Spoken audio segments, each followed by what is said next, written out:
Buenos días. Compartimos el reporte número 119 del Ministerio de Salud de la Nación en relación a la pandemia por el nuevo coronavirus, la situación actual, las medidas implementadas y las recomendaciones. 285 son los casos confirmados en la fecha de ayer, 6.563 la cantidad de casos acumulados. De los 285, el 94% se detectaron en la Ciudad Autónoma de Buenos Aires y en la provincia de Buenos Aires.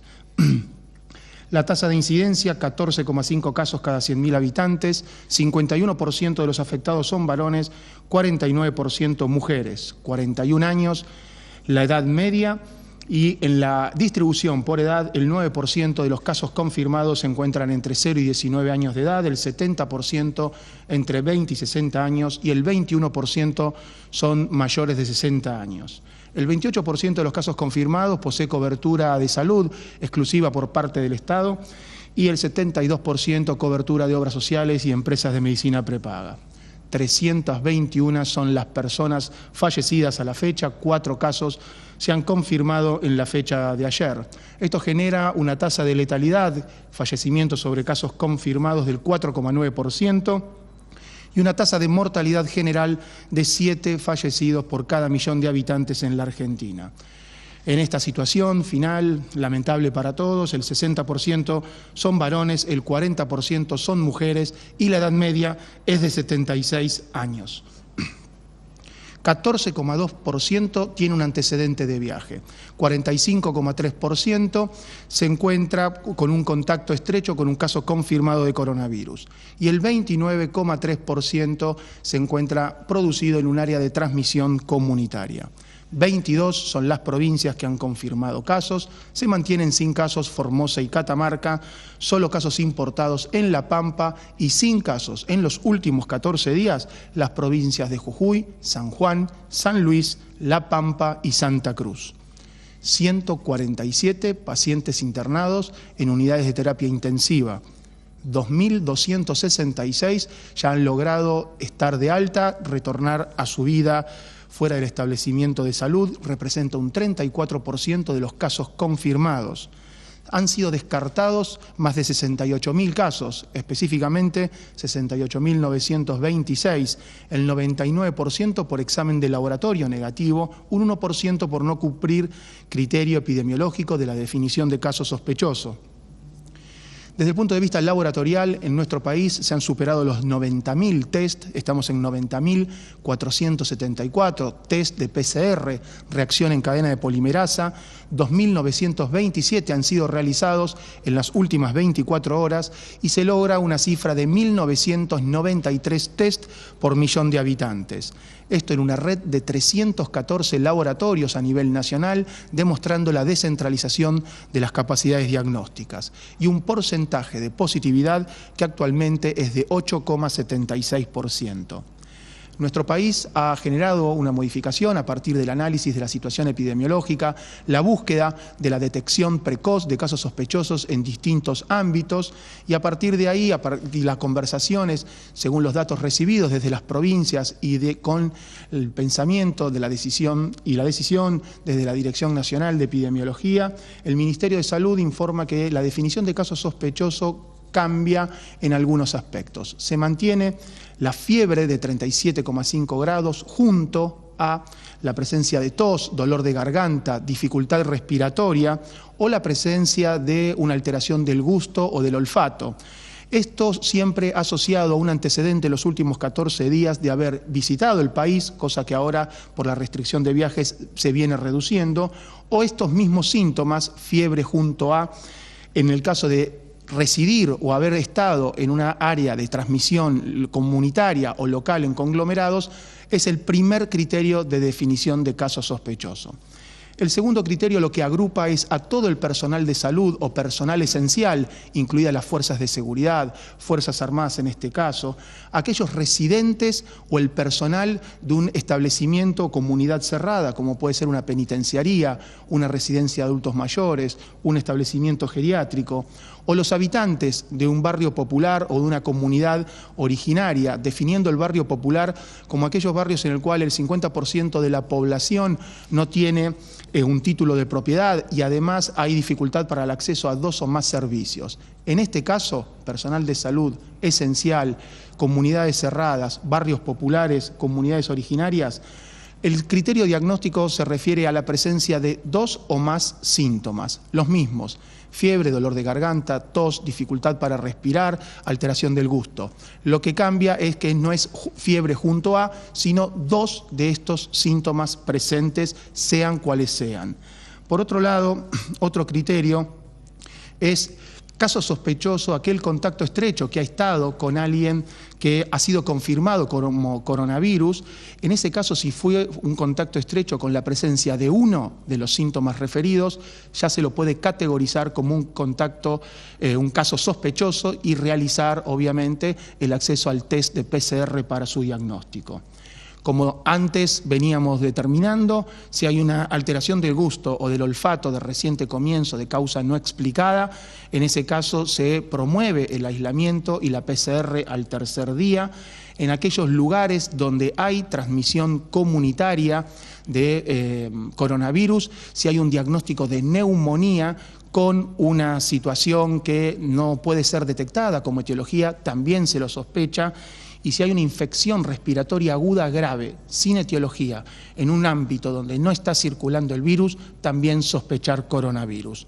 A nivel mundial, ya se han superado los 4 millones de casos, como decíamos, 4.088.000 a nivel mundial, 82.590 casos en las últimas 24 horas. América representa el 42% de los casos totales, con 1.748.000 casos, y en el mundo hay unas 283.153 personas fallecidas, América 104.000, representando el 37% nuestro continente. Muchas gracias. 147 personas en terapia intensiva, 34% de las personas que confirmaron tener coronavirus se han recuperado, más de 1.900 test por millón de habitantes, y ese porcentaje de positividad promedio que está subiendo, que es 8.76%, y cuando uno lo analiza día a día, en el día de ayer superó el 10%, es el motivo por el cual hace unos días estamos trabajando con las epidemiologías de todo el país, de las jurisdicciones, en sensibilizar la definición de caso y en abordar de manera particular la definición de contacto estrecho y de la definición de caso en contacto estrecho, sobre todo en los lugares donde la dinámica de transmisión es diferente, donde es mayor, como comentaba el doctor Costa, en relación a las comunidades cerradas, los pueblos originarios, los geriátricos, los barrios populares y los contextos de encierro. En ese sentido, lo que se busca es seguir trabajando en la detección precoz, el diagnóstico y el aislamiento precoz también, para minimizar la transmisión, sobre todo en esas situaciones particulares.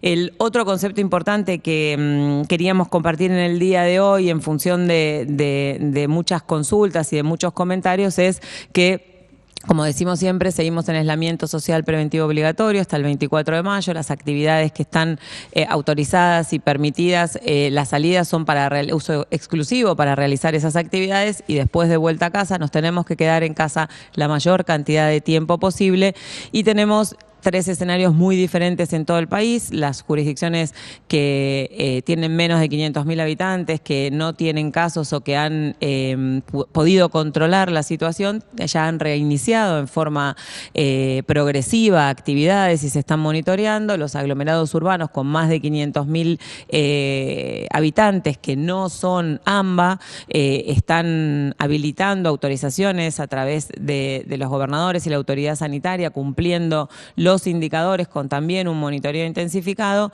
Y lo que estamos viendo en relación a la dinámica de la Ciudad Autónoma de Buenos Aires y el área metropolitana de Provincia de Buenos Aires, que es el área que sigue en fase 3, y acá vienen los comentarios. La fase 3 implica una movilización de un máximo del 50% de la población. Si bien se ve un aumento de la cantidad de personas que están en movimiento, de ninguna manera supera el 50%, el transporte no llega al 30% 10% de circulación, se ve más circulación de autos, que es la recomendación para el transporte individual, y los embotellamientos se ven porque hay controles en el ingreso a Ciudad de Buenos Aires para poder estar seguros de trabajar en ese sentido. El transporte público tiene recomendaciones específicas y está autorizado en forma interurbana solo para el personal esencial, y las salidas que se están realizando con las medidas de prevención y en relación al uso de tapabocas, al lavado de manos y al distanciamiento físico. Renovamos la recomendación muy enfática en relación a cómo cada uno de nosotros, cada una de nosotras realice esas salidas de manera individual, con esa prevención, que es lo que va a determinar que en este contexto, con este desafío, podamos tener la opción de continuar esta minimización de la transmisión del virus. Así que en cada jurisdicción, en función de su situación epidemiológica, las recomendaciones y el desafío para esta situación específicamente, y de vuelta para cada uno de los ciudadanos y las ciudadanas, en función de donde resida, saber cuál es la situación epidemiológica, cuáles son las recomendaciones y cuáles son las medidas implementadas. Hoy también nos damos un lujo, tenemos a Mabel Bianco, que va a compartir con nosotros algunas reflexiones y su mirada en relación especialmente a adolescentes en el contexto de la pandemia de coronavirus. Bueno, muchas gracias, y voy a hablar tal vez de algo que está muy tapado, muy oculto, pero que es básico. Vamos a hablar de las necesidades en salud reproductiva. Quiero recordar, ante todo, que la Organización Mundial de la Salud, frente a la pandemia, ha hecho muy tempranamente una advertencia a los ministerios de salud de la necesidad de, si bien se concentran, porque es lógico, en la atención de los casos de coronavirus, que no se descuiden la atención de los servicios esenciales. Y entre los servicios esenciales planteó la salud reproductiva, incluido el control del embarazo y también el parto. Entonces, hoy quisiera poder compartir con ustedes algunas de las inquietudes que nos llegan desde las organizaciones no gubernamentales como la que trabajo, en donde estamos trabajando con mujeres, pero mucho con mujeres jóvenes y con adolescentes y jóvenes. Llegan preocupaciones respecto a, es lógico, el parto nadie va a impedir su atención, al contrario. En el control del embarazo se vuelve un poquito más difícil cuando es muy previo, muy precozmente, porque a veces no se identifica, pero sobre todo el problema es la atención y el acceso a los métodos anticonceptivos que son esenciales o básicos. Nosotros decimos que es tanto como la alimentación. ¿Por qué? Porque es algo que exige un permanente control, porque todos sabemos lo que significa, y sobre todo para las adolescentes y para las más jóvenes, un embarazo forzado. Un embarazo forzado es aquel que no pudimos evitar en momentos en que no estamos preparados y que significa realmente un problema, no solamente que no se ve en el momento, que esa es la diferencia, por estos son impactos a largo plazo o corto o mediano plazo. También ahí tenemos la posibilidad de la infección con el VIH-Sida, que también es otra preocupación. Entonces, ¿cuál es el mensaje? ¿Qué es lo que nos llega? Primero, el temor de salir frente a los riesgos. Pero no solamente el riesgo de la infección, sino el riesgo de que te paren y vos digas en la calle, bueno, tengo que salir porque voy a buscar un método anticonceptivo. Y recordemos que el preservativo también es un método anticonceptivo, y no el de porcelana, acuérdense, el de látex.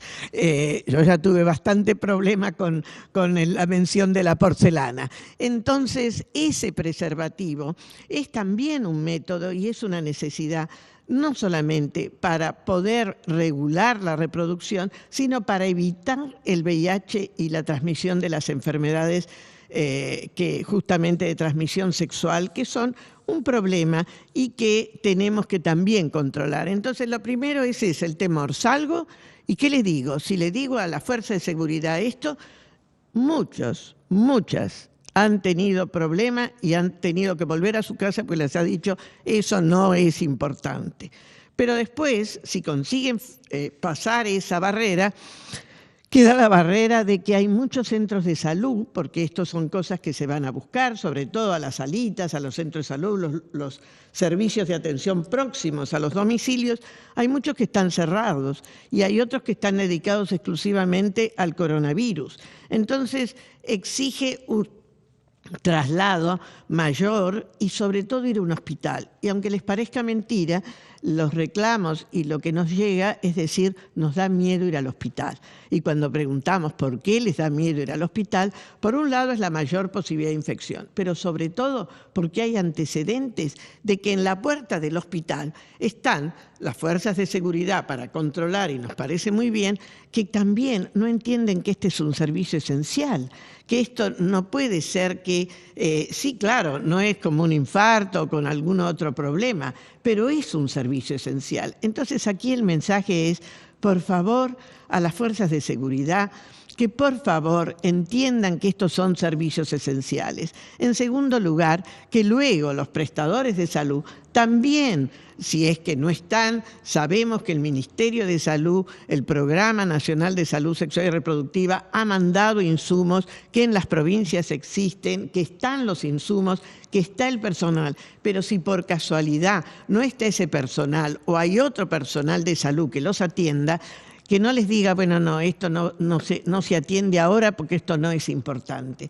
Porque ese rechazo significa un gran problema y una retracción, y nosotros vamos a tener un problema a posteriori de una cantidad de nacimientos que han sido forzados con todo lo que esto implica, sobre todo en las adolescentes, y además también algunos problemas vinculados al uso de métodos que no son los recomendados para interrumpir un embarazo que está forzado. Pero ahí me quiero detener en un método que es muy importante, que es la atención hormonal de emergencia, que es un método de emergencia, por lo tanto uno lo necesita en las primeras, sobre todo 12 horas después de una relación no protegida. Esto, la verdad, es que deberían de tener las mujeres, sobre todo las más jóvenes, en la casa en estos momentos por si hace falta, porque esto nunca se sabe cuándo va a hacer falta. Entonces, esto sería muy importante, pero si no, hay que facilitarle que lleguen. Yo creo que va a ser muy importante si el Ministerio considera alguna forma de facilitar esto, de que lo puedan tener. El otro aspecto es, y con esto terminaría, es todo lo que tiene que ver con el maltrato y el abuso sexual en la infancia. Cuando hablamos de abuso sexual en la infancia, estamos hablando en distintas formas de imponer a un adolescente o a una persona menor de 19 años. Acuérdense que la Convención de los Derechos del Niño dice que todas las personas menores de 19 años son niños. Y por eso se considera también ahí. En esos casos, en este momento, hay muchas situaciones que se están dando y ahí tenemos que estar prestando una especial atención. Entonces, el mensaje es a las mamás, los papás, todos los familiares, los vecinos que ven esto, que ayuden a esos niñas y niños a denunciarlo, porque eso es un delito. En segundo lugar, y pararlo. En segundo lugar, protegerlos. Pero a las fuerzas de seguridad, insisto, entiendan, la salud reproductiva, en la búsqueda de métodos anticonceptivos, esta demanda es un servicio esencial. A los profesionales de salud, a mis colegas, por favor, entiendan, aunque no sean especialistas en salud reproductiva, no rechacen a un adolescente que va a pedir un preservativo o un método y que necesita consejo y que en este momento no tiene la escuela. Y al Ministerio de Educación que insista en persistir y en insistir en que se haga educación sexual integral, aunque la escuela esté cerrada. Muchas gracias. Gracias, Mabel. La verdad es que pasan muchísimas cosas, además de la pandemia, que ocupa muchísima atención y tenemos que identificar estas barreras para generar acciones, para superarlas, y tenemos que generar información para poder también generar acciones en función de esto. Muchas gracias.